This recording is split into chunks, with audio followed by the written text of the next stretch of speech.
Welcome to the second part of P2. Today we're going to be working with radicals, more specifically the properties of radicals and simplifying radicals. On your screen right now you're going to see all of the properties of radicals, which are also in page 16 of your textbook. Go ahead and pause the video and copy down all of the properties of the radicals as well as the examples into your notes. One thing you want to note is also that you want to know all of the perfect squares and perfect cubes, because that will make this lesson a lot quicker and easier to work with all of the numbers that we're going to have in our examples. Okay, so once again, go ahead and pause and copy down all of these examples and resume when you are ready. Okay, now that you have finished copying all of the properties down, go ahead and put away your textbook or just follow along on the screen. You should have your notebook or notes separated into the 3 columns for the Cornell note style. Once again, you are going to write any questions that you have down on the left-hand column. Any work that we write, you will copy down into the middle column. And steps, you will be writing this time all on your own in the right-hand column. Okay, so the first one we're going to start off with are the properties of radicals. And we're going to apply several properties in one single example. So properties of radicals. And our first example, A, is going to be the cube root of 4 times the cube root of 16 times the cube root of 8. Okay, now with this, some of you might be thinking ahead and you want to simplify the cube root of 8 into 2. However, let's go ahead and keep all of the cube roots for now so that we can work with all of them by applying our different properties. So I'm going to work with the multiplication on top first. Because we have the same radicand with the same external number, 3, we're going to multiply them together and get the cube root of 64. On the bottom, we still have the cube root of 8. Now these two numbers are being divided by each other and they both have the same radicand. So once again, we can combine it into a single radicand of 64 over 8. And we all know that 64 divided by 8 simplifies to 8, which means the cube root of 8, we know that 2 times 2 times 2 gets us 8. Because it's our group of 3, we can go ahead and say the cube root of 8 is 2. Or if you had already known that, you could also just go ahead and skip that part. So if you have any questions regarding this one, you might want to replay that section or pause and just look over your notes. But here comes part B. We're going to apply some separate properties now. We have the 5th root of the square root of 7 all to the 10th power. Now you have to remember we have to work in the order of operations here. So we have the 5th root and the square root. And here we have to multiply our 2 roots together. So remember that outside the square root is actually a 2, which means on the inside of our parentheses, we actually have the 10th root of 7. And that's because what this becomes is 5 times 2 radical 7. Okay. So I did skip a step, but if you want the work, it is right there. Let me scoot it up. And it is still to the 10th power. Now when any radicand with a certain power right there is raised to another power, they immediately cancel. So because these two are identical, we have 10 and 10, the radicand completely goes away, and our answer is 7.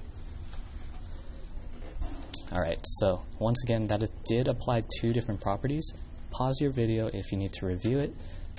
We're going to go ahead and move on to the second section now, where we will be simplifying radicals. So go ahead and label 2, simplifying radicals.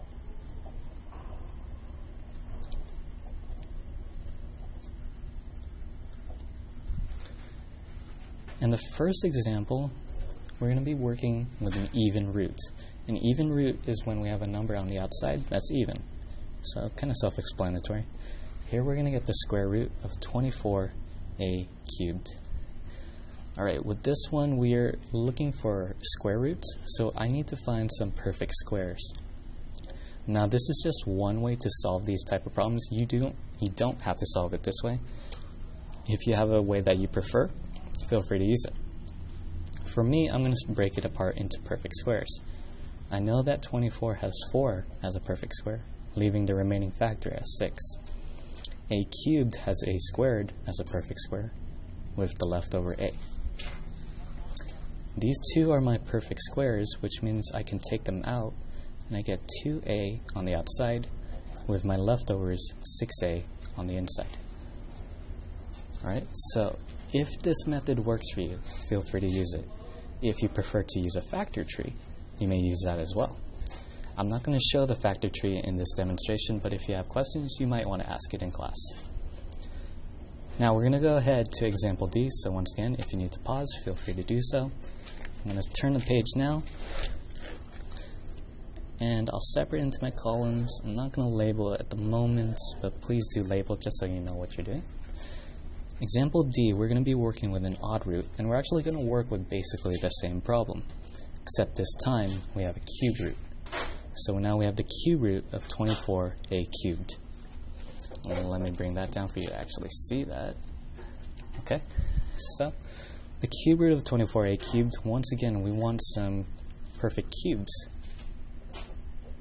Thinking back to one of the other problems, one of our perfect cubes is 8.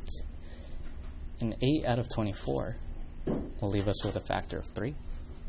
And then a cubed itself is already a perfect cube. So if I take the cube root of 8 and a cubed on the outside, I end up with 2a radical 3. And don't forget our little 3 on the outside.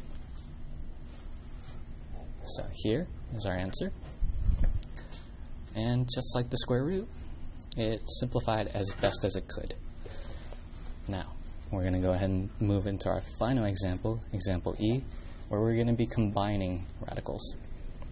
So our example is 3/5 root of x cubed plus 5 times the 5th root of x cubed. Now looking here, we actually should be simplifying first and seeing if there was anything to get out of the radicand. However, because we have a 5th root and an x cubed, there's nothing we can simplify, so these are actually as simple as they can get. All that's left to do is to combine. Because these two terms have the same exact radicand, so as a 5th root of x cubed, 5th root of x cubed, we can combine them. If it had been a different radicand, like 5th root of x cubed and 5th root of x to the 4th, we would not be able to combine those two radicands together. So make sure you're careful of that and make sure that those two radicands are actually identical. In this case, all we have to do is add our two numbers on the outside. Here we get 8, the 5th root of x cubed. Just like that, that problem is done.